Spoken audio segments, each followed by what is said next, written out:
Uma ótima noite a todos, aqui presente, em casa, nos assistindo, compartilhando conosco esse momento de aprendizado. É um grande prazer e já estou emocionado. Quem me conhece sabe que eu sou um chorão, me emociono à toa. Estamos aqui estreando numa casa que eu venho trabalhando já há uns 3 a 4 anos na evangelização. Agradeço o Grupo Espírita Luzeiros do Mestre, que durante 2 anos atuamos naquela casa e que nos abriu a porta, então a gente faz questão de agradecer sempre esse pessoal. E hoje iniciando mais um Evangelho no Ar, com um tema que mexe com todo mundo, nosso irmão Joneres. Boa noite, Joneres. Boa noite, Totti, boa noite a todos. É um tema que a cada dia cresce e preocupa, né, Joneres? Com certeza. Nosso irmão vai estar falando com a gente. Você pode passar para a gente a sua pergunta, a sua dúvida, seu questionamento, a sua opinião sobre o tema. Isso engrandece o nosso trabalho, faz tirar dúvidas de outras pessoas e contribui bastante. Queremos agradecer as pessoas aqui presentes. Não sei se pegou o nome de todo mundo: a Cássia, a Ilso, Rosane, Arthur, que são daqui da nossa casa, Dircineia, Regina de Carvalho, lá do Gesa, Marta Janete de Assis, do Gesa, Andréia Maciel, do Gesa, Luciana Martins, Solane, do Centro Espírita Encontros do Mestre, Marcos Delane, do Encontro do Mestre, Silvano, do Sirineus, Eunice, do Encontro do Mestre, José Amaral, Clério, Simone da Silva, Claudineia, Márcia, Amor e Luiz de Barra Mansa, bacana, Lenise da EDAC, Alba Del Carlo, Cirleia Almeida, lá do Caminho da Luz, Juliana e Michele da Fraternal, Joana Dark, Cláudio Luiz e Milton Antônio do Riqueza do Saber. E temos umas amigas aqui, né, que é a primeira vez que vem numa casa espírita. Sejam bem-vindas, que Deus abençoe, que sirva o aprendizado. Qualquer dúvida, estamos aqui. Elisa, Cíntia e Cindineia, sejam bem-vindas. A gente sempre começa o nosso programa sobre o Evangelho no Ar, porque o intuito é fazer com que as pessoas façam o Evangelho. E esse mês a Federação Espírita Brasileira começou com a campanha de novo do Evangelho em Casa, a campanha mundial do Evangelho em Casa, o Evangelho no Lar. Então é importante, e Bezerra de Menezes fala que todo espírita tem que fazer o Evangelho em casa, o Evangelho no Lar. Todo espírita deve fazer, é uma obrigação do espírita fazer. Chamar a família, se reunir e orar, falar do Evangelho, falar de Jesus, isso, as melhoras que vêm para casa, né? Então é importante falar. Bezerra fala para a gente aqui, ó: trabalhemos pela implementação do Evangelho no Lar, quando estiver ao alcance de nossa possibilidade. É importante nos unamos todos no lançamento dos princípios cristãos no santuário doméstico. Trazer as claridades da Boa Nova ao templo da família é aprimorar todos os valores que a experiência terrestre nos pode oferecer. Evangelho no Lar é Cristo falando ao coração. Sustentando semelhante luz nas igrejas vivas do lar, teremos a existência transformada na direção do infinito bem. Bezerra de Menezes. Então nós vamos iniciar o Evangelho. A gente sempre pede ao convidado fazer a leitura da página para a gente. Isso. E tecer um breve comentário de acordo com o seu entendimento. Da obra Fonte Viva, pelo Espírito Emmanuel, psicografia de Francisco Cândido Xavier. Quem serve, prossegue. O Filho do Homem não veio para ser servido, mas para servir. Jesus, Marcos, capítulo 10, versículo 45. A natureza em toda parte é um laboratório divino que elege o espírito de serviço por processo normal de evolução. Os olhos atilados observam a cooperação e o auxílio nas mais comezinhas manifestações dos reinos inferiores. A cova serve à semente. A semente enriquecerá o homem. O vento ajuda as flores, permutando-lhes os princípios da vida. As flores produzirão frutos abençoados. Os rios confiam-se no mar. O mar faz a nuvem fecundante.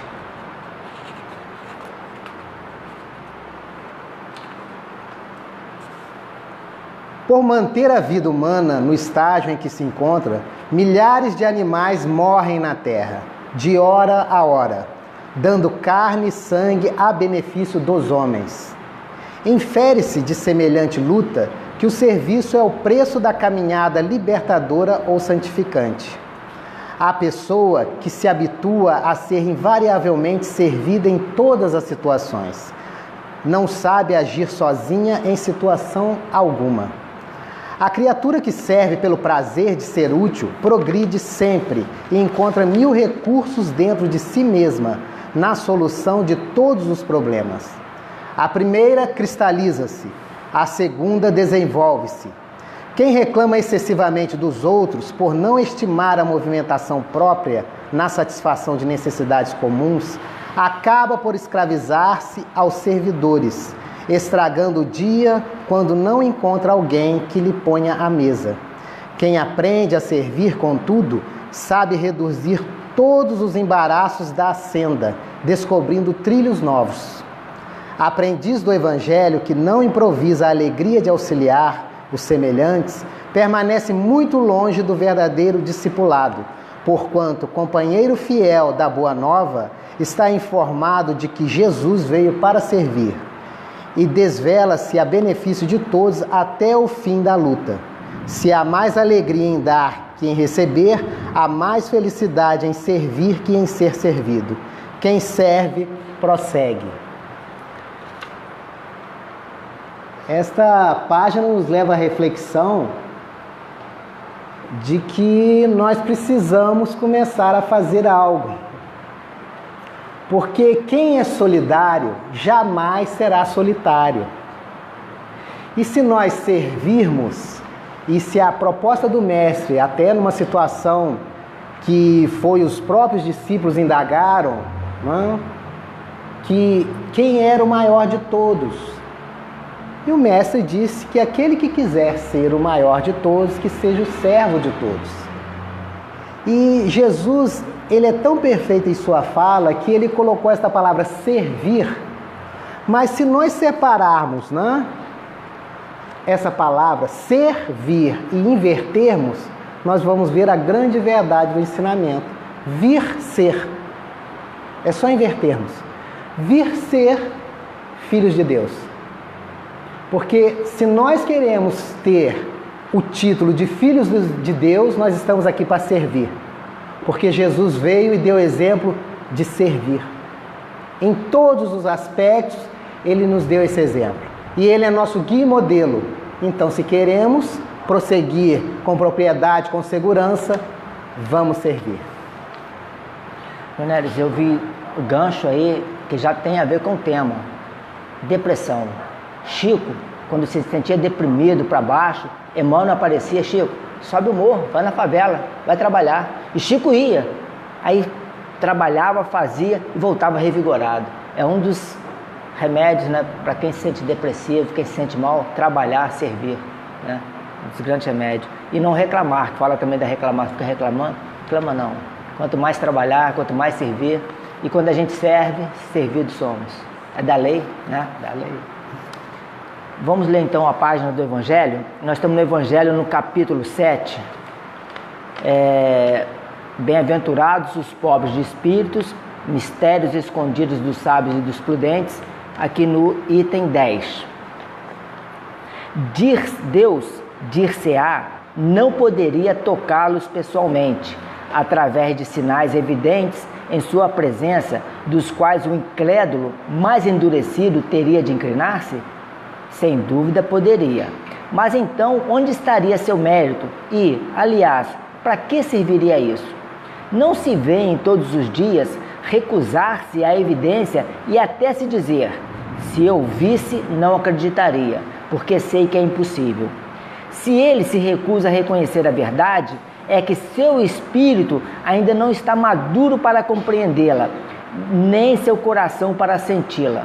O orgulho é venda que obscurece a vista. De que serve apresentar luz a um cego?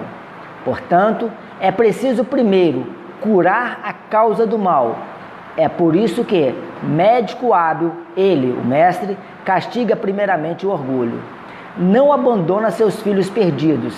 Sabe que, cedo ou tarde, seus olhos se abrirão, mas quer que seja por sua própria vontade.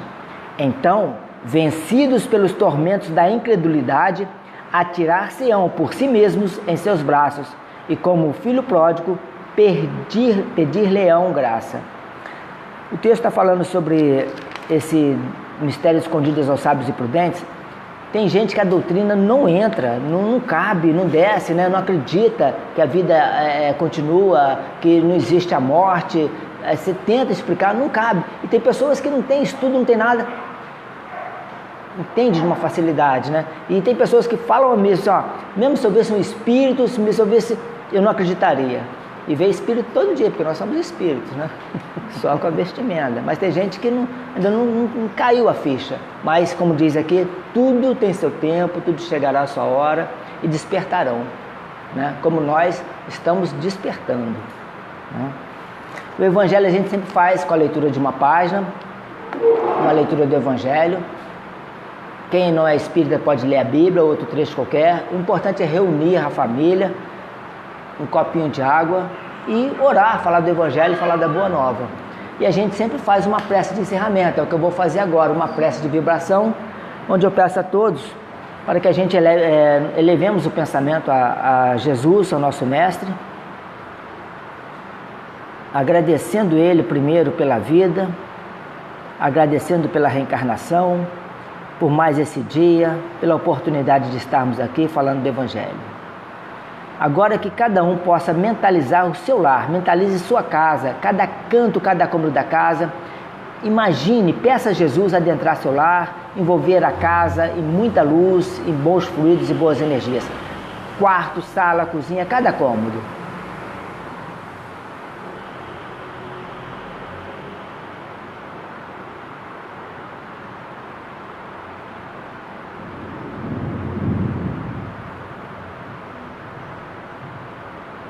Mentalize os familiares e peça também a Jesus envolvê-lo em sua luz, em teu amor.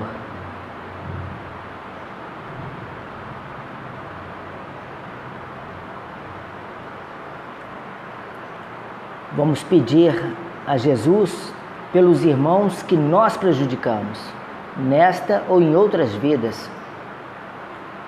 Que a nossa prece, a nossa vibração envolva esses irmãos com muito carinho, com muito amor, para que eles possam despertar e nos ver hoje um pouco melhor e nos perdoar. Vamos pedir nas nossas vibrações aos governantes de todos, cidades, estados, países, de todo o planeta, de todo o orbe, de todo o universo. Vamos pedir aos irmãos que se encontram nos cárceres, nos leitos, no frio, na fome, na miséria. Irmãos que se encontram nas zonas umbralinas, nas cavernas, nos abismos. Irmãos que já até perderam a forma humana, que sofrem, que gritam, que choram, que já perderam a esperança.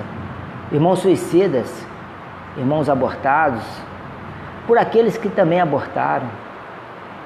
Vamos pedir, Pai, que abençoe aqueles que fizeram e sofreram na escravidão, no Holocausto e nas guerras. E agora vamos pedir a todos aqueles que a gente mentalize aquele que a gente sabe que está caminhando nesse processo da depressão, que a nossa prece possa envolver esses irmãos.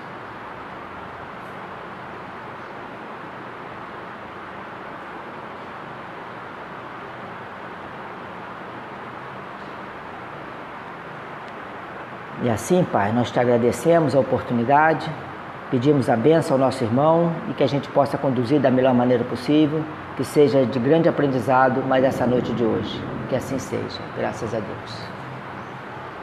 Sempre a gente toma um copinho d'água.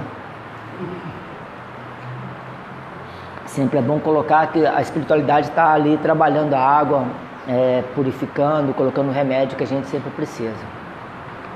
Tema de hoje: depressão, o mal do século, afeta todas as idades. Jonelis, por gentileza, fica à vontade. Obrigado, Totti. Novamente, boa noite a todos. Agradecemos a presença de todos. E algumas pessoas aqui em especial, porque influenciaram muito na nossa formação. E nós somos muito gratos a uma pessoa aqui em particular, porque se hoje nós adentramos na psicologia, foi porque tivemos aula de psicologia aplicada com esta pessoa, que se faz presente aqui. E nós agradecemos muito. É o professor José Maria que está ali em nossa formação com psicologia aplicada, nos fez também buscar adentrar pelas vias da psicologia. A depressão, ela é, dentro da sua etimologia, né? Deprimere, empurrando para baixo. Só quem já passou tem noção de como é a depressão. Nós não podemos confundir a depressão com uma tristeza profunda simplesmente de alguma coisa que a gente se recorde.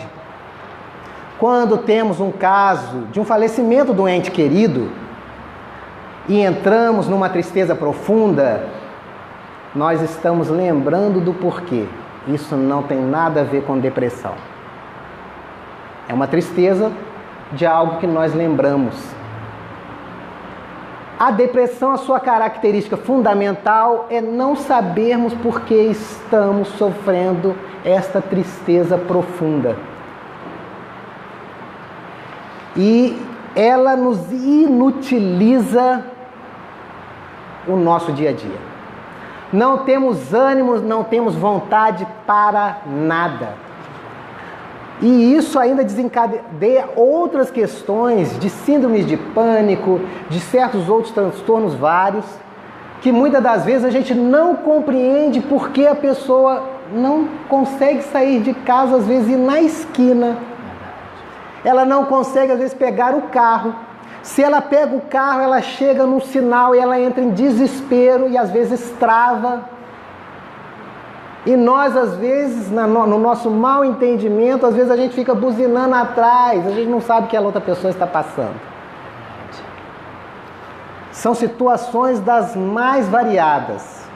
Por isso a Organização Mundial de Saúde disse no primeiro relato, no final do ano passado, que... Não, na realidade não foi final do ano passado, né? Nós já estamos em 2019, foi no final de 2017. Ela disse que a patologia que mais impossibilitaria o ser humano de manter as suas atividades e que mataria muito mais que as doenças cardíacas pelas vias do suicídio seria a depressão, que até 2025 seria a primeira. Mas há um mês e pouco atrás ela reformulou a questão e disse que até 2020 ela já superaria. Nós temos computados em casos registrados mais de 360 milhões de pessoas depressivas no mundo. Essas constatadas, porque essas buscam o auxílio, buscam ajuda. E muitos de nós, às vezes, acham que não é nada, às vezes, acham que supera, e muitas das vezes a gente não tem capacidade de superar.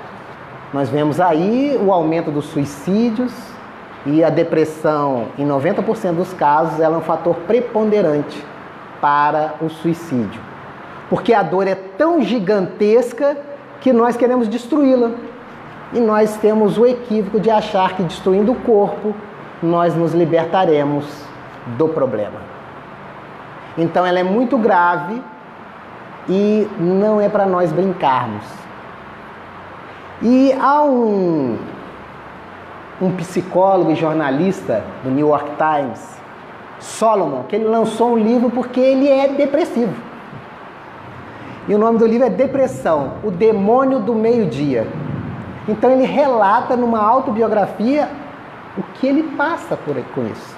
E nós vamos encontrar diversas outras pessoas na história que foram depressivos. E o mais importante é como a gente encara a depressão. Nós podemos ter a depressão como uma luz na escuridão e podemos ter a depressão como um recurso da consciência.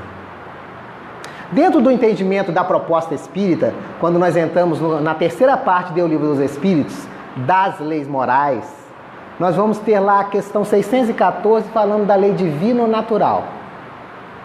Que tudo que rege o universo são estas leis que regem.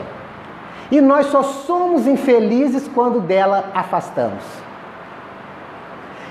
E na questão 621A, quando Allan Kardec indaga os imortais, aonde está escrito as leis de Deus, os espíritos vão responder que na consciência.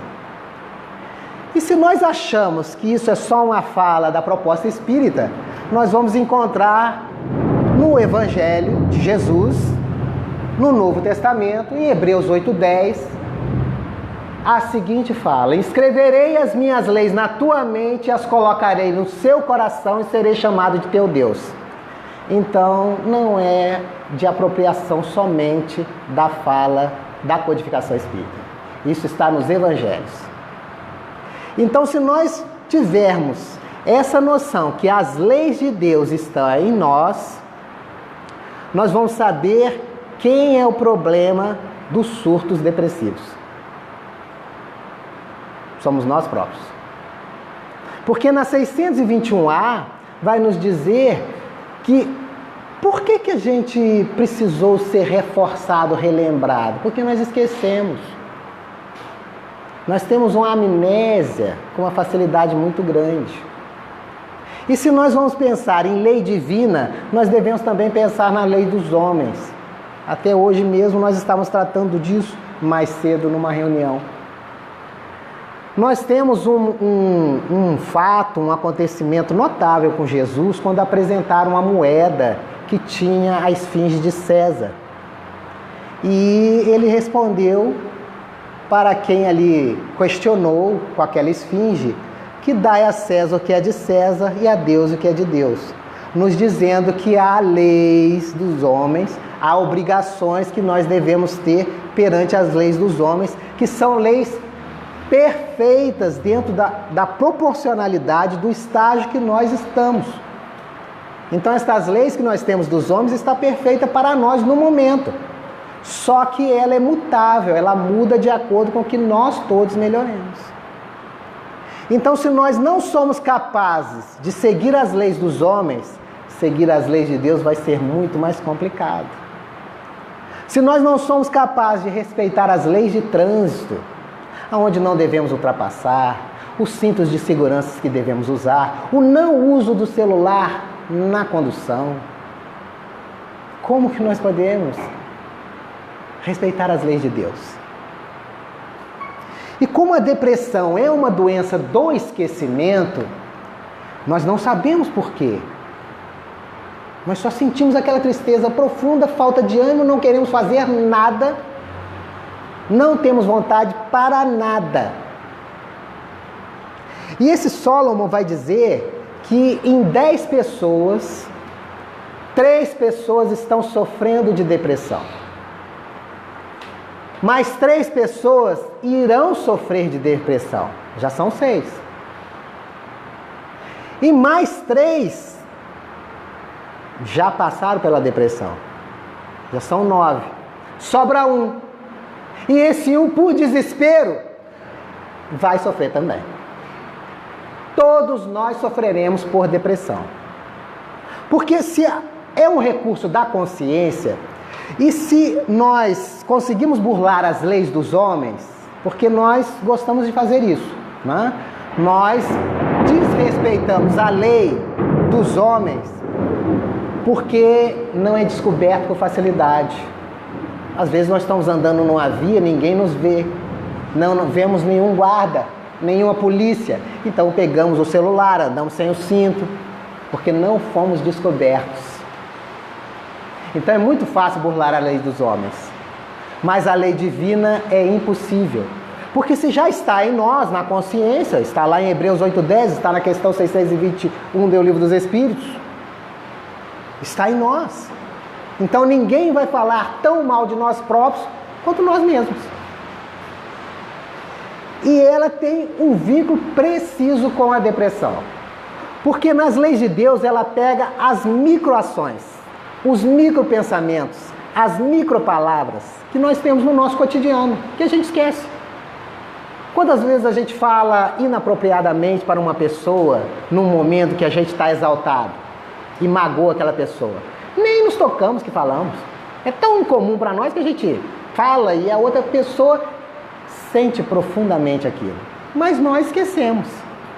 E assim nós vamos ter diversas atitudes, diversas falas, diversos pensamentos, e isso vai se acumulando no passar do tempo. Nós esquecemos. Porque quem dá o tapa esquece, mas quem leva jamais esquece. E como a depressão é um recurso da consciência, de fazer a gente se dar conta, opa, nós temos que mudar. Nós temos que parar com esses micro hábitos que nós estamos tendo. Então elas nos empurram lá no fundo do poço, para que a gente acorde. Vejamos, é a forma de encararmos a depressão de forma por uma outra ótica. E é bom que ela surja, porque às vezes a gente vai levando a nossa vida com esses hábitos que vão depois criar um bombardeio. E muitos de nós, às vezes, não compreendem por que muitas crianças estão sofrendo de depressão. Há muitas crianças com tristeza profunda e não sabem, os pais ficam perdidos. Com o entendimento que a doutrina espírita nos traz, através da pluralidade das existências, da reencarnação, nós vamos compreender que às vezes a gente burla as leis em outros tempos, em outras existências. Mas vai vazar agora. Porque nós trazemos, elas estão interconectadas às nossas vidas. Por isso que no Evangelho nós encontramos a fala do Mestre, né, através de seus discípulos, que é melhor que entres na vida faltando uma mão ou um braço, cortai-o, porque ele é motivo de escândalo. Peraí, mas se ele falou que é melhor entrar na vida, então isso aconteceu antes. Por dedução, nós aprontamos antes.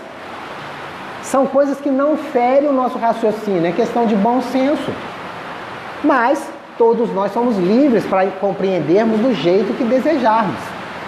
Por isso que a doutrina espírita, e muitos espíritas acham que o espiritismo não tem um dogma, e o espiritismo tem um dogma. Porque Kardec coloca, se não falha a memória, na questão 171 do Livro dos Espíritos, em que consiste o dogma da reencarnação. E os espíritos não corrigiram a sua fala. Ele vai falar na justiça divina. Porque tem que ser justo.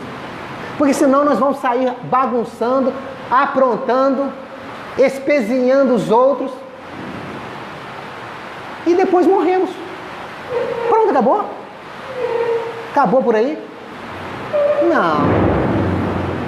Nós somos os mesmos. E voltamos.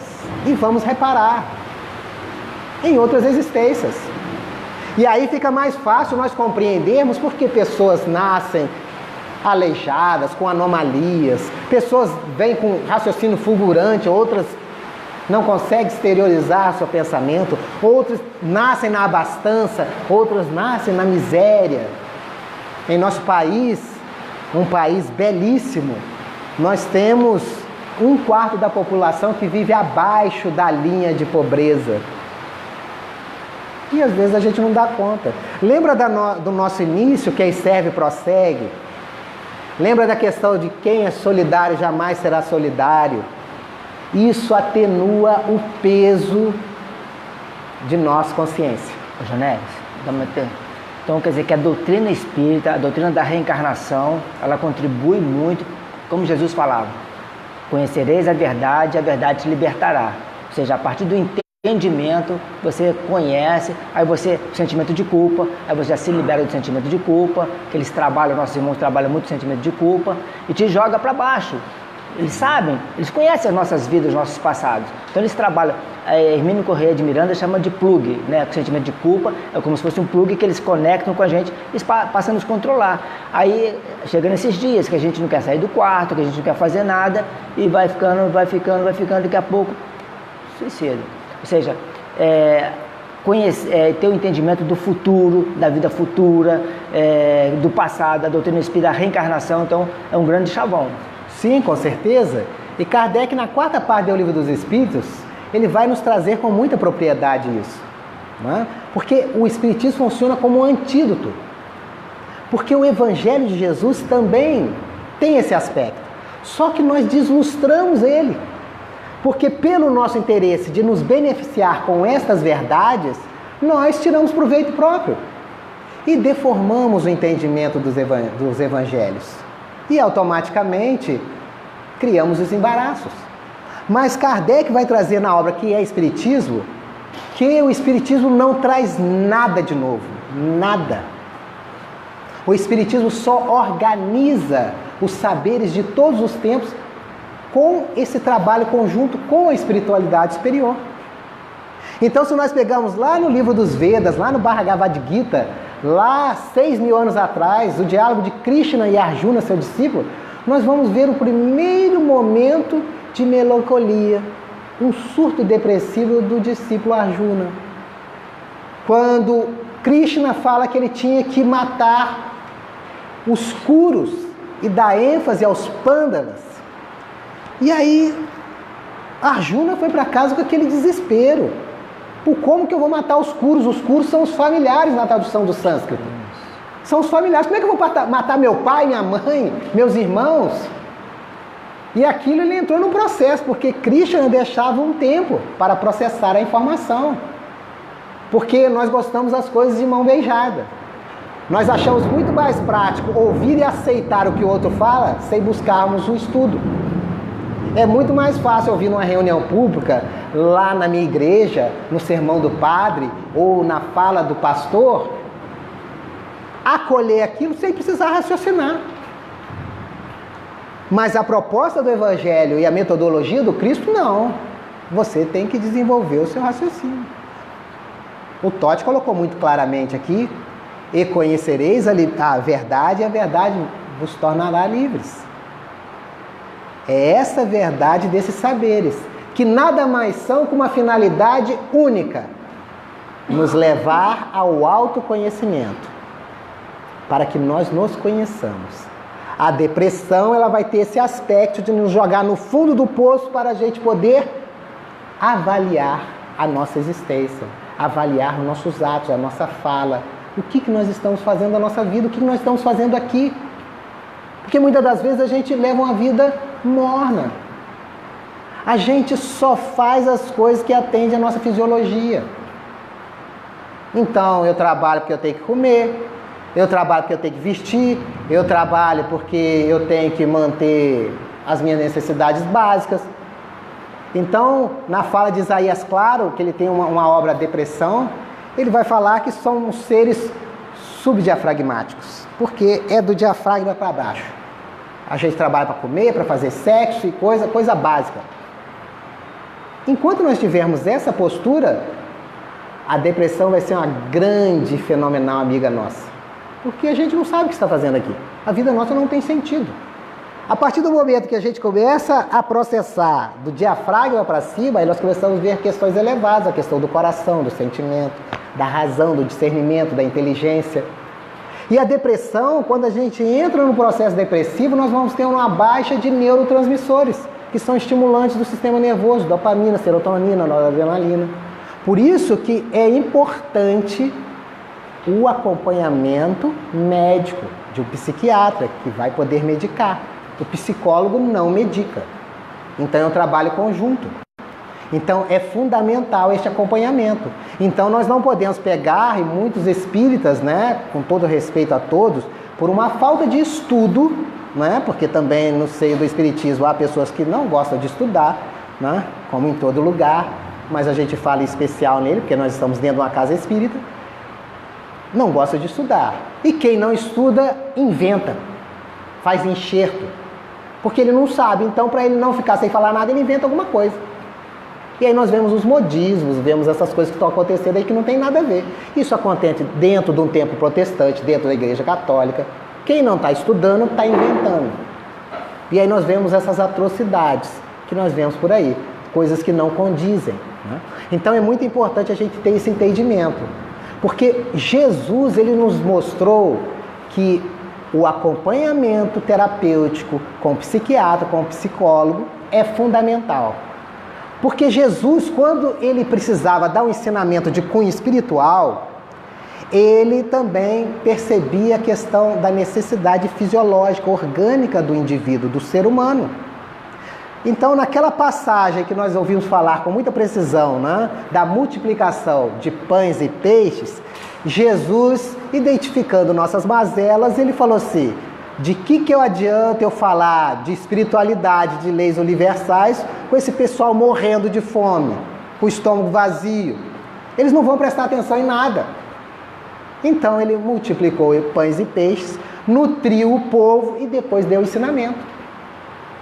Falar com uma pessoa depressiva que não consegue nem o mínimo de estímulo, de vontade, nós precisamos às vezes medicá-la com essas medicações ricas nesses neurotransmissores para ter um estímulo, para que ela possa ouvir, para que ela possa encontrar forças internas para querer se mover. Então é fundamental isso. Ou seja, jamais desprezar uma pessoa deprimida. Não, jamais. E aí nós vamos ter 3 níveis, nós vamos colocar ela de uma forma bem prática, né? Uma depressão, uma microdepressão, que é um surto. Quando nós estamos nesse processo, devemos aproveitar as oportunidades. Elas vão nos jogar lá no fundo do poço e nós vamos fazer uma reavaliação de nossas vidas. Ela é rápida. Nós vamos ter a mediana e vamos ter aquelas profundas. E nós percebemos nessa convivência, né, que hoje em dia nós desenvolvemos uma metodologia de atender pessoas depressivas home care, na casa do indivíduo. Melhor forma de atendimento. Porque nós começamos a ver que dentro do espaço dele nós começamos a encontrar o que às vezes facilita ele continuar no processo e também recursos dentro do próprio habitat dele para tirar ele da depressão. Tivemos um caso interessante de um paciente que ele 7 meses ele acabou com a existência dele profissionalmente, familiar, tudo. A única coisa que faltava para ele era atentar contra a própria vida. É um rapaz jovial, né? Está com 34 anos agora. Ele era um surfista, né? Surfava e tudo mais. Passou a comer compulsivamente, perdeu o ânimo para tudo, queria ficar só isolado dentro de casa, perdeu o emprego. A esposa e o filho não sabiam nem mais o que fazer, ele perdeu o ânimo geral. Ele não conseguia sair para fazer uma caminhada ou uma pedalada de bicicleta ou sair com o carro. Ele entrou no estado profundo. E aí nós começamos a visitá-lo dentro de seu lar. E ali dentro, a grande fala dele, em 2 meses a vida dele fez uma mudança radical. Quem mudou foi ele. Ele tinha o acompanhamento de um psiquiatra, mas não tinha um acompanhamento psicológico. A partir do momento que começamos a conviver com ele, porque é uma convivência, e aí nós começamos a ter um contato com o psiquiatra. E aí nós começamos a encontrar a medicação mais apropriada. Mediante a minha fala, das minhas apreensões, o psiquiatra encontrou a medicação mais apropriada para ele. E automaticamente, quando ele falou no último encontro nosso, que a coisa mais notável que resolveu a situação para ele, no sentido de dar o pontapé inicial, foi se dar conta que a depressão não é uma inimiga. Ele descobriu que a depressão foi a melhor amiga dele nesses 34 anos e nesses últimos 7 meses dele. Ô, Jonelis, tem uma história de um cãozinho, eu peguei ela hoje de manhã, não tem? Você conhece essa história? Não, mas pode parar não. Não, parece que um cão que sempre seguia ele ficava querendo fugir do cão, que é a depressão. Aí no momento que ele abraça o cão e começa a tratar bem, ele resolve o problema dele. Sim, e nós temos o cão também do pastor, né? O pastor, na fala do mestre, né? E ele fala das ovelhas, né? E também vemos muito na fala do Chico, né? Pela fala de Emmanuel, que as ovelhas desgarram, né? Às vezes. Uma ou outra vai buscar, mas às vezes uma que vai mais distante não dá. Então quem vai é o cão, ele manda o cão, o cachorro. Só que o cachorro não é tão bacaninha quanto o pastor.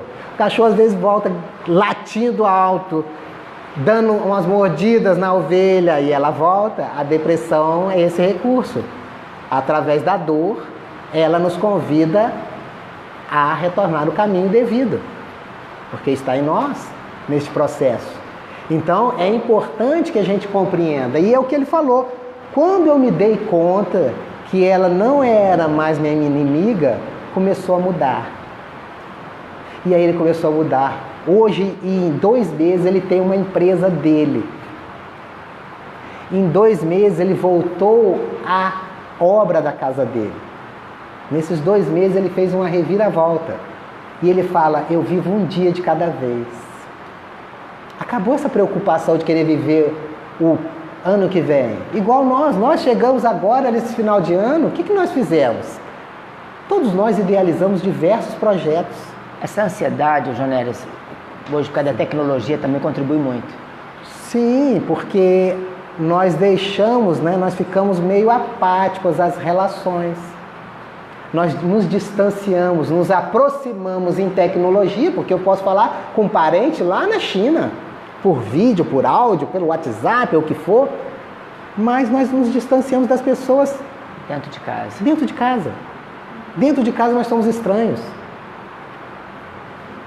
Nós vimos famílias que os filhos não são capazes de conversar com seus pais e os pais com seus filhos. Se o almoço ou a janta vai estar pronta, eles perguntam pelo WhatsApp. Já está pronto, mãe? E pior, a mãe responde pelo WhatsApp. Era um momento, como diz o nosso querido pastor Cláudio Duarte, né? Ele tem palestras muito interessantes. Ele fala, é o momento de você ir lá, já bater na porta e já encostar tudo na parede e fazer uma revista. O que você está fazendo aqui dentro, meu filho? Mão na cabeça! O que você está fazendo? O que você está olhando? Porque a gente não acompanha os nossos filhos. E o que eles podem estar ali navegando? Não precisa eles lá fora. Eles têm dentro de casa todas as problemáticas possíveis. Eles podem fazer contato com o traficante. Eles podem estar fazendo outras balbúrdias, outras questões, várias, que os pais não estão sabendo. E aí quando chega na adolescência, porque tem pais inconsequentes, desculpe o termo, mas é a única palavra que eu consigo encontrar, para um pai que dá para um filho de 2, 3 anos um celular, um tablet, é um inconsequente. Não tem discernimento nenhum. O que ele está fazendo? Ele está dando coisas porque não tem a capacidade e a coragem de se apropriar da função que ele tem. Pai, mãe. Então ele tem que se doar aos filhos. Porque o nosso tempo de educar é nessa tenridade. Como diz os Espíritos, até 6.000 dias, né? 3.000 dias, né? Até os 6, 7 anos de idade, é o momento que a gente lapida aquela estrutura, aquele psiquismo. Depois, dali para frente, é manutenção. Mas se nós não fazemos isso, porque hoje são as creches que educam os filhos, porque nós estamos mais preocupados em ter, tudo bem que a situação não está fácil, temos casos que é necessário ambos trabalharem, porque ambos trabalhando, eles vão ter 2 salários mínimos. Um salário é só para pagar aluguel e o outro é para ver se come, porque é a nossa realidade. Então, nesses casos, como que nós podemos ajudar na condição da evangelização espírita que vai auxiliar essas crianças? Porque eles vão ficar nas creches. E às vezes nas creches, tirando aquelas exceções, né, que fazem um trabalho notável, tem umas que vão só cumprir com a obrigação por causa do salário que tem. Então é muito delicada a questão. E quando nós chegamos em nossos lares e vamos nos encontrar com os filhos, nós não damos qualidade no pouco tempo que nós estamos com eles, porque nós estamos cansados. Não temos tempo para eles. E aí nós estamos fazendo um desserviço a essas crianças que estão sob nossa tutela. E aí não é de se espantar porque que elas estão às vezes vazias. Por que que o índice de suicídio entre as crianças cresceu de forma alarmante? Por que que crianças vêm e nos falam: ai, mas eu tenho uma tristeza tão grande, e ela não sabe por quê. Isso nós estamos falando de crianças com 12, 13 anos que chegam e falam para nós: eu não sei porque eu sou triste. Mas se a gente fizer um histórico, não precisamos voltar a outras vidas. Vamos ver que eles nunca tiveram afeto dentro de seus lares no período mais produtivo e fértil deles. Então eles tiveram problema naquele período curto de existência. E aí vai vazar com 12, 13 anos. A gente pergunta, no geral, o que é mais importante para você? A família, mas é o que menos dedicamos tempo, né? Deixa eu aproveitar o gancho aqui. Edivane Fiorito, um abraço. Fabiana Cristina, Luiz Cláudio Gomes Barroso, Ângela Maria de Oliveira, Cláudia Moraes, Maria Isabel Secato, Ana Clara Rosa, Ivani Rosa, Geralda Bianchina, Ana Clara Rosa, Marcelo Silva, Suzana Azevedo, Maíce Breve, Sônia Conte, Maria Aparecida, Cláudia dos Santos Azevedo, Sacramento, Álvaro, lá de... Álvaro tá, ele é o nosso amigo lá, que vê, acho que é da Austrália, vê todo do programa, todo domingo lá. E a Geraldina manda um abraço. Totti, obrigado, domingo fica bem melhor com esse programa. Deus te abençoe, Deus te ilumine. Abraço ao orador. Obrigado.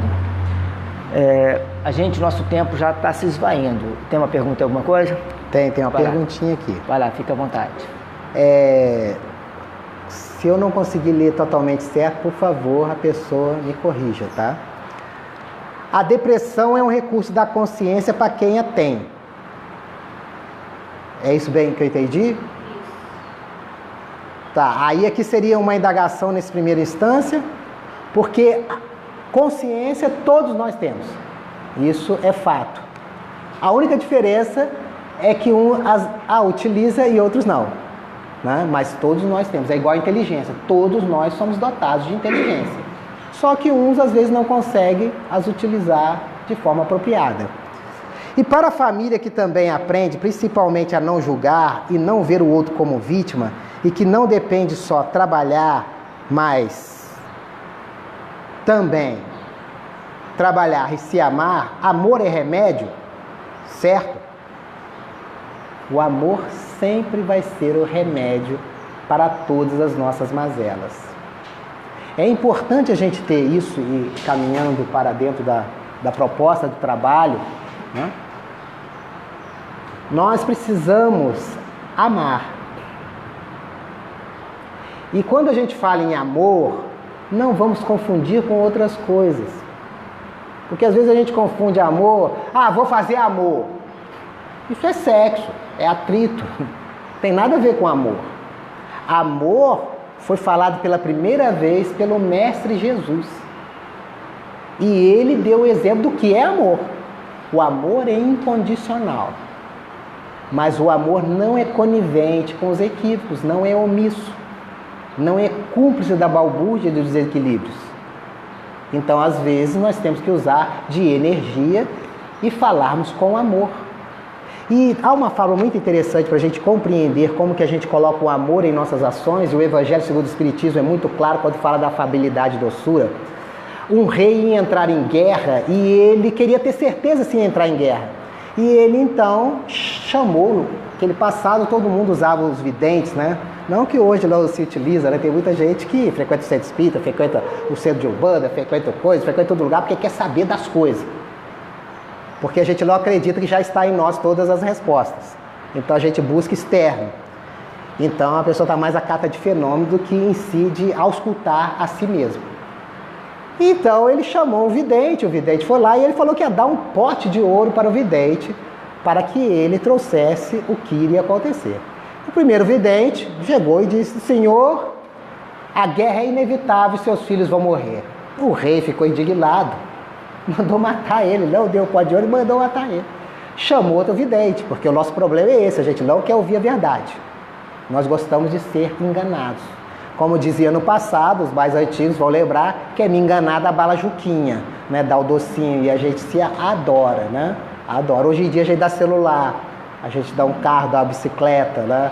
Dá uma roupa cara e tudo mais. É o docinho, a gente engana porque a gente não tem a responsabilidade que nós devemos ter com nossos filhos e com todos aqueles que estão à nossa volta. E chamou outro vidente. O outro vidente chegou Esse um pouquinho mais sabido, porque sabia que o outro já tinha sido enforcado, ele falou: ó, meu rei, eu não posso ter uma visão assim de repente, porque isso é uma situação muito complexa. Então, vamos usufruir das suas regalias hoje, né, dos festejos da noite, porque aí eu vou dormir e no outro dia eu trarei a notícia para o senhor com total precisão. Então ele conviveu com todo mundo, comeu lá na festa do rei, viu as apresentações de teatro, de música, né, que eram bem notáveis do passado, né, as músicas e tudo mais. Hoje a gente aceita qualquer lixo, né, é muito interessante como é que as coisas mudam, né. E então, quando ele acordou, reuniu novamente a corte, né, e ele virou: oh, meu rei, eu tenho muito a agradecer ao senhor, mas eu vou dizer para o senhor que a guerra é inevitável. Mas digo com toda certeza que o senhor viverá tanto, e verá seus netos. E o rei mandou pagar e ficou todo feliz. E ele saiu junto com o conselheiro até as portas do palácio. E o conselheiro, sabido, falou: mas você falou a mesma coisa que o outro? Ele falou: é verdade. Porque você não falou dos filhos. Não, os filhos vão morrer mesmo. É fato. Mas, como eu vi as esposas grávidas no festejo, com certeza os netos viriam. Então eu falei o que era mais interessante para ele. Veja bem, conselheiro, toda flecha que for lançada, ela vai atingir o alvo. Mas lembre-se de umedecê-la com mel na ponta. Ela vai atingir o alvo, mas vai ser mais docinho. Nós precisamos colocar doçura em nossa fala, afabilidade em nossa fala. A pessoa que está depressiva, não adianta a gente querer empurrar ela mais para baixo, porque ela já está. Então nós precisamos saber escolher a palavra. A empatia entra nesse particular. Nós precisamos usar de tato, de delicadeza. Se colocar no lugar do outro. Não ficar criticando, julgando. Porque se a proposta de nós todos que nos arvoramos cristãos é não julgarmos para não sermos julgados, então não vamos julgar o outro. Vamos compreender a sua dor. E nós temos que entender também outro aspecto, rapidamente, porque é fundamental colocarmos, que nós temos as influências externas. E isso não é somente da alçada da fala dos Espíritos. Não é da alçada somente dos evangelhos, né? Que diz que quando a gente abre a porta para um Espírito, vem 7. Opa, o que Jesus está falando com isso? O que nós encontramos lá daqueles endemoniados no Evangelho? Isso daí que há uma influenciação externa. Paulo de Tarso vai falar que nós estamos rodeados por uma nuvem de testemunhas. Vejamos só. Só que no CID-10, que é o Código Internacional de Doenças, depois vocês conferem e coloquem possessão. Mas acho que, se não me falha a memória, é F43.3. Doenças por possessão. Isso já é da alçada da medicina, do Código Internacional de Doenças, é mundial. Não é da fala dos espíritas, ou às vezes dos umbandistas, ou dos próprios protestantes que tem aquele dia do descarrego, porque a pessoa está possuída pelo demônio. É o mesmo sentido, é a mesma coisa, só palavras diferentes, mas é a mesma coisa. Então, quando a gente entra numa tristeza profunda, num estado depressivo, cuidado que nós podemos atrair companhias. E essas companhias vão auxiliar, nos empurrar muito para baixo. E teremos aqueles amigos encarnados também, esses que nós enxergamos com nossos sentidos, com nossos olhos, que também têm o prazer de nos empurrar para baixo. São pessimistas por natureza, afastemos deles. Então nós precisamos lidar com a depressão de forma diferente. Ela é nossa amiga e ela nos convida ao autoconhecimento, a nos conhecermos. Valorizemos essa doutrina, no sentido de entendimento dessa proposta que a depressão não é nossa amiga, Jonelis, não é inimiga. De forma rápida por causa do tempo. Como que a gente pode detectar os sintomas dentro de casa, com um amigo? Quais são os primeiros sintomas, as falas, por gentileza? A partir do momento que a pessoa começa a se afastar da convivência, a partir do momento que ela se compraz em ficar dentro do seu quarto, sem convivência com outros, ela começa a fechar até as cortinas, ficar numa penumbra, não ter ânimo. Você convida, ela nunca tem ânimo para nada. Vamos ali fazer alguma coisa? Você observa coisas que ela fazia com facilidade. O problema nosso é porque nós estamos dentro dos lares, convivendo com as pessoas e as desconhecemos. E às vezes ela gostava de sair ali e tomar uma cerveja no botequim. Ela não faz mais isso. Ela começa a ficar o tempo todo. Ela começa a ver filmes e coisas que são tristes. Ela não tem nem ânimo de ver um filme que motiva, alegre. São sutilezas. E ela começa no processo gradativo, até que ela chega ao fundo do poço. E ela tem a tendência muito grande a se tornar um propenso suicida. Nós temos um caso que nós citamos hoje cedo e vamos citar agora, porque é muito sério, principalmente para nós que nos arvoramos espíritas, né? Uma conhecida, nós a conhecemos dentro de uma sociedade lá na cidade de Criciúma. Nós fazíamos parte de um grupo de estudo mediúnico, ela fazia de outro. Ela teve uma ausência através de um falecimento do ente querido, um desencarne pelo câncer. Isso foi em fevereiro do ano passado. E ela participava do grupo de estudo mediúnico, né, que nós todos sabemos que tem o trabalho de doutrinação dos espíritos e tudo mais. E nós, às vezes, não conseguimos doutrinar o encarnado que está ao nosso lado, né? Nós não conhecemos, desconhecemos o encarnado que participa nos trabalhos. Nós temos só, às vezes, o hábito de criticá-lo, falar que ele é anímico, que ele é isso, que é aquilo, mas não, mal o conhecemos. E ela já vinha apresentando, ninguém percebeu, até que em novembro ela se enforcou. Dentro de uma casa espírita. É de lamentar, porque nós temos um conhecimento. Se nós não detivéssemos um saber, era uma coisa, poderíamos alegar ignorância, mas nós temos um conhecimento. E ela foi porque nós temos o hábito de achar que esse conhecimento da doutrina espírita, que essa luz do espiritismo, já é nosso. E aí nós nos fantasiamos de pessoas melhores, de pessoas bacanas, né? Só que isso é uma farsa. Porque o espiritismo é a luz para a humanidade. Mas a nossa luz tem que fazer brilhar. Porque o mestre falou, vós sois deuses, brilhe vossa luz. Tudo que eu faço, vós podeis fazer e muito mais. Só que a gente tem que fazer através do autoconhecimento, identificar as nossas mazelas, quando a gente está tendo uma postura egoísta, orgulhosa, de inveja, de ciúme, para ir nos lapidando gradativamente. E automaticamente, quanto mais a gente faz isso, mais a gente consegue conviver melhor com o outro. Porque a gente identifica que nós somos imperfeitos.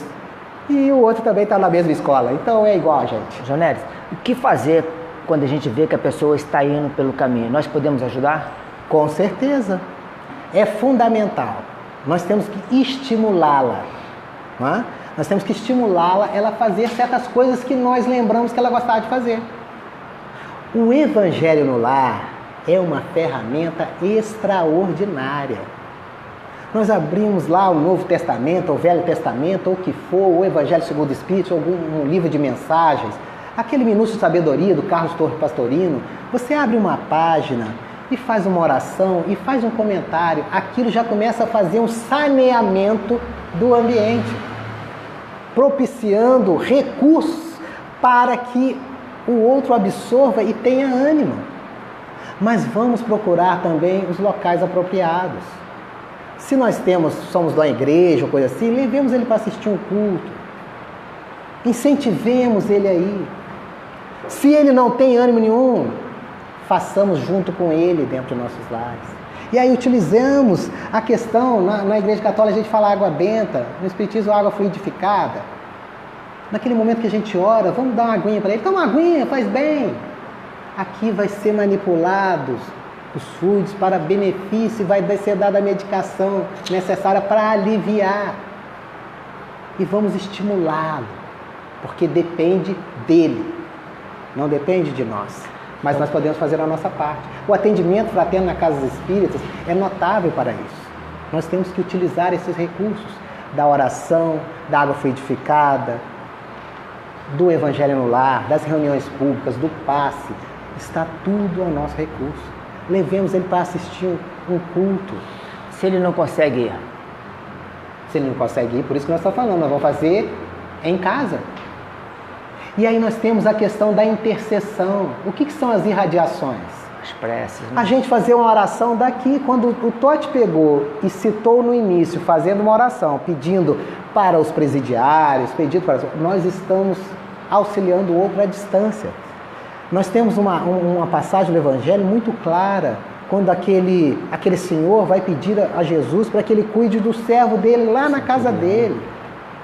Jesus curou à distância.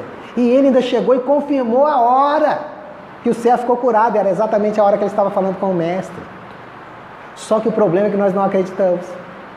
Que nós temos essa potência, essa força. Nós temos. Precisamos utilizar. E vamos estimular a pessoa de todas as formas. Batendo um papo, falando coisas boas. Não colocamos aquele filme. Vamos assistir um filme. Não estou muito afim. Só um pouquinho. Se você não gostar, gente, coloca um filme alegre, motivante. Não vou colocar violência, o depressivo fica pior. Uma coisa triste. Não coloquemos isso. Como diz o brocado popular, a conversa com os tristes deixa os tristes muito mais tristes. Então vamos conversar coisas que impulsionem. Mesmo que ela não tenha ânimo, você vai ver assim que ela vai estar assim, ouvindo a gente sem graça, nós continuemos. Não paremos, nós não podemos desistir. Porque Deus não desiste de nós. E Jesus falou que o Pai não perderia nenhuma das ovelhas que Ele confiou a Ele. Somos nós. Ele está até hoje trabalhando por nós. E o mínimo que nós podemos fazer por gratidão a Jesus é fazer as mesmas coisas com os nossos irmãos à nossa volta. Como nós fizemos a prece aqui, orar pelos suicidas, orar pelos depressivos, a gente pode fazer muita coisa, né? Muita coisa. Começar a envolvê-los em nossos... Neres, o tempo já se foi, eu gostaria que você ficasse 3 minutos para você fazer umas considerações, falar alguma coisa que você não abordou, fique à vontade, por favor. Aí depois eu vou fazer a nossa agenda e te pedir para você fazer a prece final, por favor. Sim. Ficou alguma dúvida nesse aspecto?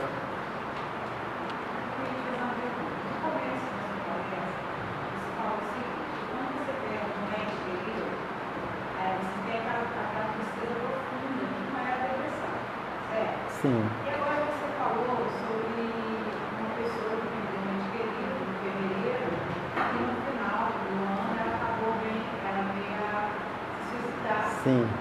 Por causa da depressão, devido à perda. Sim. Muito bem colocada a sua indagação. Por quê? Porque quando a gente entra numa situação que um ente venha desencarnar, porque a gente não perde ninguém, tá? Porque a vida continua. Né? Então a gente só perde o contato, né, físico. Né? Então qual é a questão? Você entra num processo de tristeza profunda, porque você sente falta, a saudade é inevitável. Não tem como. Pessoas, né? Há uma senhora que ela conviveu 47 anos de casada com o esposo. Ele veio desencarnar. Então chega nesses momentos de festejos, né, final de ano, Natal e Ano Novo, não tem como ela não entrar numa tristeza profunda. Os filhos não compreendem, acham que a depressão não é depressão, é uma tristeza profunda, que passa esse momento, ela continua com a vida dela normal, ela sente saudade. Ela sente saudade do marido. Ela tem uma vida, ela viaja 3 vezes ao ano para fora, ela faz a atividade dela dentro da comunidade da igreja dela, ela faz ginástica, ela faz tudo. Não tem depressão. É um caso de tristeza profunda. Só que, por exemplo, ela começa numa forma de tristeza profunda e ela pode desencadear o processo depressivo. Foi o que aconteceu com essa nossa amiga. Ela pegou, entrou numa tristeza profunda, passou uma semana, continuou. Passou 2 semanas, ela continuou, mas ela fez uma coisa que todos nós fazemos. Ela se mascarou de bem, de estar bem com a situação. Ela não estava bem. Porque aquilo desencadeou certas questões interiores dela. O Totti colocou questões de sentimentos de culpa. A gente, quando tem sentimento de culpa, a gente se pune. E aí você entra nesse processo, aí a depressão, ela irrompe. Então a gente tem que ter muito cuidado com as máscaras que as pessoas colocam após essas semanas do luto. Nós devemos ficar preocupados com elas.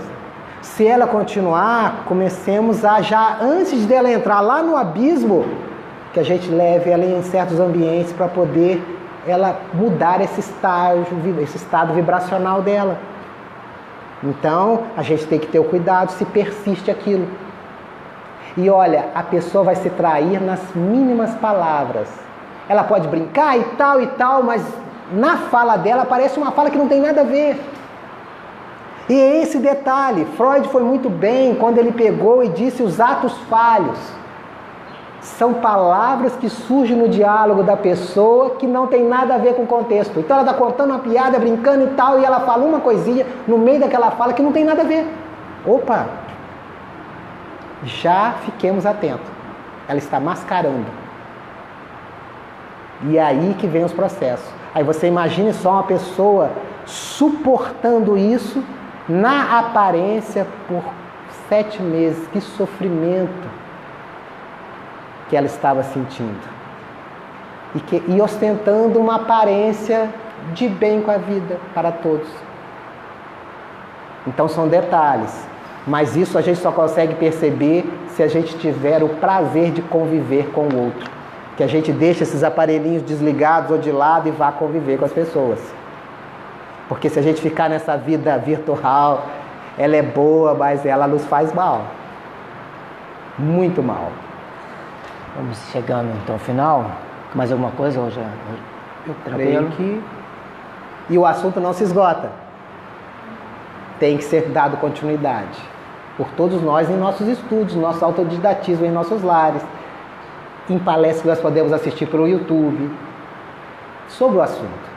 Porque esse assunto, mais cedo ou mais tarde, vai ser a nossa vez. Eu posso falar que eu tenho surtos, às vezes eu já falo até com os filhos, dia tal, eu já sei, porque o processo já começou a desencadear. Então eu já sei que daqui 3, 4 dias vai acontecer. Então eles já sabem, eles nem me incomodam. E aí eles já falam, pai, hoje é dia de fazer o Evangelho no Lar extraordinário. E aí eles puxam o Evangelho no Lar, porque eles sabem que eu vou entrar nesse processo. Então, recapitulando, Evangelho no Lar, prece, passe, água frutificada, palavras saudáveis, leitura edificante, música ambiente, não deixar a bola cair, não desistir nunca. Jamais. Soframos com classe. Igual o Chico. Vamos sofrer com classe. Porque a gente não pode reclamar, porque eu acho que não vai ter fogueira, não vai ter feras para nos devorar, não vai ter nada disso. Os discípulos sofreram, aqueles que foram atrás do mestre, todos sofreram. A gente hoje no máximo é uma caluniazinha assim, um bullyingzinho assim, ou coisa assim, que os mais antigos aqui vão achar que é a coisa mais natural. Hoje na moda é o bullying, mas qual de nós não sofreu as coisas quando era pequeno? E nem por isso a gente está aí, né? É delicado todas essas questões, que a gente tem que discutir e confabular. Estamos no lugar certo e na hora certa com as pessoas certas. Não existe acaso, que tudo que chega para nós é nosso, aceitar. E o importante, como que é você receber e saber o que fazer com aquilo, né? Tratar bem, abraçar, não desesperar nunca. Não desesperar jamais. Não desesperar. Né? Ok, Jonelis. Nós vamos para a agenda nossa, depois pedir para o Jonelis fazer a nossa prece de encerramento. O grupo da Fraternal, a Juventude da Fraternal, está com esse projeto legal, Estudos de Verão, começou dia 5 ontem, vai ter dia 12, campanha do quilo, não sei como é que vai ser esse projeto. Depois o adolescente e os transtornos psíquicos com a Sauri, lá no Paulo e Estevão. Depois a família terapêutica espírita com Ronald, lá no Centro Espírita Jesus Nazareno. Informações não achei, me passaram só isso, mas acho que no Facebook tem o pessoal Amigos da Fraternal. A Lúcia, lá, nossa irmã lá do Centro Espírita Seguidores do Cristo, está agora com esse projeto, inicia agora dia 19 de janeiro, ao sábado, das 15 às 16h30, roda de conversa em torno da doutrina espírita. A nossa irmã Ivete Adão vai estar lá falando, né, com os amigos, 2 convidadas, por enquanto, a Honória Feliz e a Lúcia, e deixa aberto você. Então, dia 19, 15 horas lá nos Seguidores do Cristo, no Retiro. Eu também recebi desse jeito uma prévia da Comerge, Polo 9, Damasco, dia 3/2, horário tal, Lar Espírita Irmãs e Lá. Mais informações, Facebook, seu Conselho Espírita Unificação, com certeza tem mais informações sobre esse Comerge, que é o encontro dos jovens aí. Ano passado nós levamos 3 ônibus e já publicaram ontem para mim e já estamos começando a reservar as vagas para quem quiser ir nesse seminário com o Divaldo, lá na Barra da Tijuca, no Metropolitan, de 9 às 13. É um seminário beneficente, né? Toda a verba vai para entidades, mas é cobrado um valor, R$ 69,00 o seminário, e tem o ônibus também. Quem quiser, o meu telefone, entra no site do Evangelho, né, que tem ali 988-224876. A gente já está fazendo as reservas já. Nossa irmã Ana Denigre, já do Luzeiros do Mestre, está precisando de evangelizadores para atuar nas terça-feira, às 20 horas, das 20 às 21, enquanto os pais estão lá na palestra, os filhos ficam com alguém na evangelização.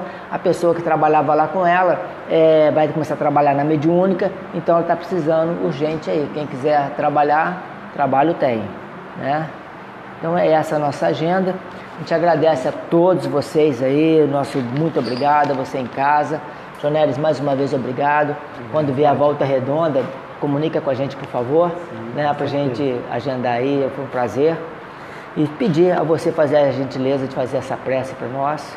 E mais uma vez, muito, muito, muito obrigado.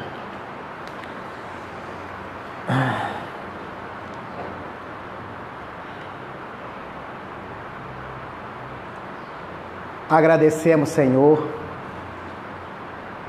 pela oportunidade de estarmos aqui reunidos nesta noite, pensando em Suas leis,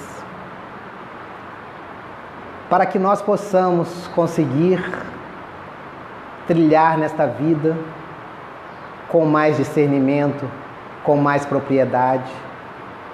E rogamos, Senhor, que neste momento de oração,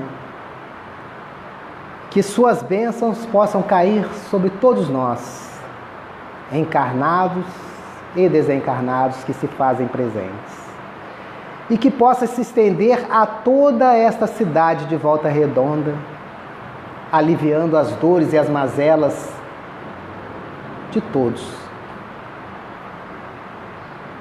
e que possamos lembrar no íntimo de nossos corações o poema mais belo, o poema mais maravilhoso, ensinado pelo nosso Mestre Jesus. Pai nosso que estais nos céus, na luz dos sóis que brilham no infinito, Pai amoroso e bom, de todos os seres aflitos que gemem, que choram, que se debatem, que se estertoram nesse mundo de caos, nesse mundo de escarcéus.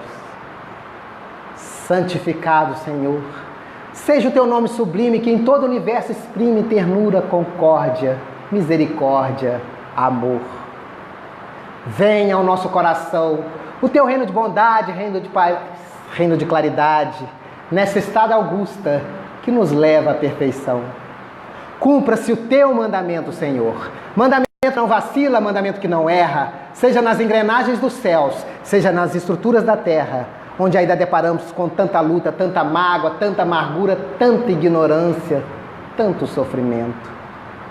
Livra-nos de todo mal, mas dai-nos hoje o pão em nosso caminho, permitindo que ele seja amassado com o trigo do amor, nas mãos, no carinho de nossos benfeitores espirituais. Auxilia-nos, Senhor, para que em nossos deveres cristãos aprendamos a amar a todos como nossos irmãos, primordialmente aqueles que se acham distantes do bem, sob a proteção de Jesus. Livra a nossa alma do erro, neste mundo de desterro, distantes da Tua luz. Perdoa-nos, Pai, os erros escabrosos de passados tenebrosos de iniquidade e de dor, para que um dia a Tua ideal igreja, a igreja da fraternidade, a igreja da verdade, da emancipação espiritual, a igreja da fraternidade possa realizar dentro de nós o altar mais venerando da mais pura caridade, para que dentro dele possa cumprir a vontade do Teu inesgotável e puro amor, hoje e para sempre, que assim seja. Muito obrigado, Pai da vida, muito obrigado a todos.